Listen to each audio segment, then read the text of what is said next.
This is Now with the Other Side Nursery. Let's talk about pots without drainage holes.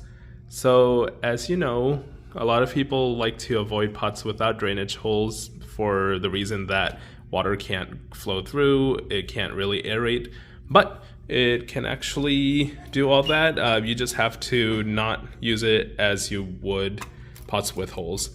So yes, you can drill holes in them. You can use those drill bits with, I don't know, it's like a ceramic hole drilling one.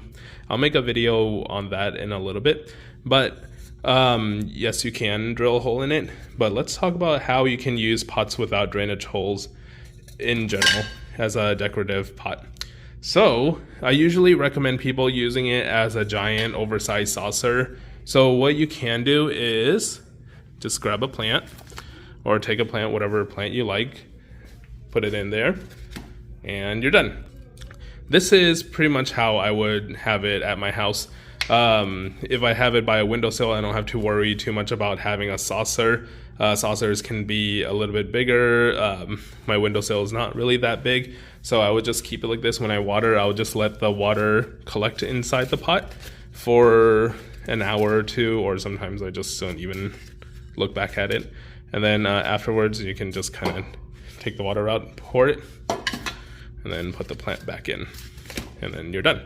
So that's how you can do it.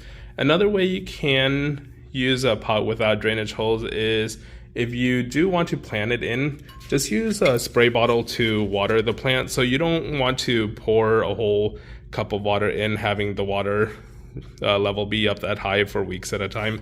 That's a good way to rot your plant. But if you use a little spray bottle, you can just kind of control how much water goes in. You can even just like slightly pour water into it. Just make sure that you're not pooling up the water, because you do not want the water level to rise up too much.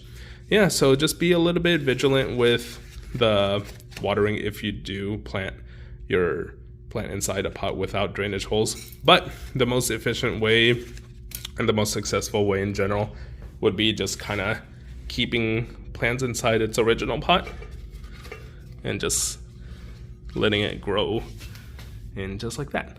The plant will grow, it'll kind of fill in a little bit, and in that way you don't have to keep on repotting your plant. If you want a new pot, you just kind of move it around. And yes, you can do this with pots with drainage holes also. All up to you, whichever one you want to do. But yeah, don't completely dismiss pots without drainage holes. They serve their own purpose. As always, if you have any questions, please feel free to call me at 971-754-9013 or email me at info@theothersidenursery.com. Thank you very much.